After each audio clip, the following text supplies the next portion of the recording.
জান্নিল জান্নি আল্লাহ ইকরিমনি ফিহা। বিনোদন, হামলা, মামলা, রাজনীতি থেকে জাতীয় নির্বাচন সব মিলিয়ে এক আলোচিত নাম আশরাফুল হোসেন আলম ওরফে হিরো আলম। মাঝে কিছুটা সময় রাজনীতির ময়দানে নীরব দেখা গেলেও ফের সরব হয়েছেন তিনি। এবার তার লক্ষ্য রাজধানী ঢাকার নগর পিতার চেয়ার। নির্বাচনী লড়াই হিরো আলমের জন্য নতুন কিছু নয়। 2018 সালে একাদশ জাতীয় সংসদ নির্বাচনে বগুড়া 4 আসন থেকে স্বতন্ত্র প্রার্থী হিসেবে প্রথমবার চমক দেখান তিনি। এরপর 2023 সালের উপনির্বাচনে বগুড়া 4 ও বগুড়া 6 আসন থেকে অংশ নিয়ে তুমুল প্রতিদ্বন্দ্বিতা তৈরি করেছিলেন এই আলোচিত মুখ।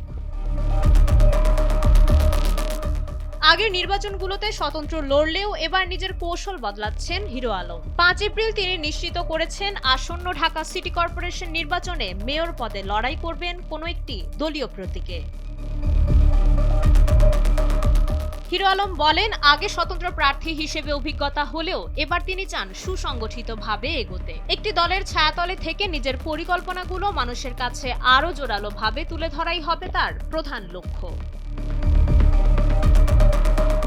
তবে তিনি উত্তর নাকি দক্ষিণ, কোন সিটি থেকে লড়বেন তা নিয়ে এখনো ধোঁয়াশা কাটেনি। হিরো আলমের ভাষ্যমতে সঠিক সময়ের অপেক্ষায় আছেন তিনি। মাঠের পরিস্থিতি বুঝে খুব দ্রুতই চূড়ান্ত সিদ্ধান্ত জানাবেন।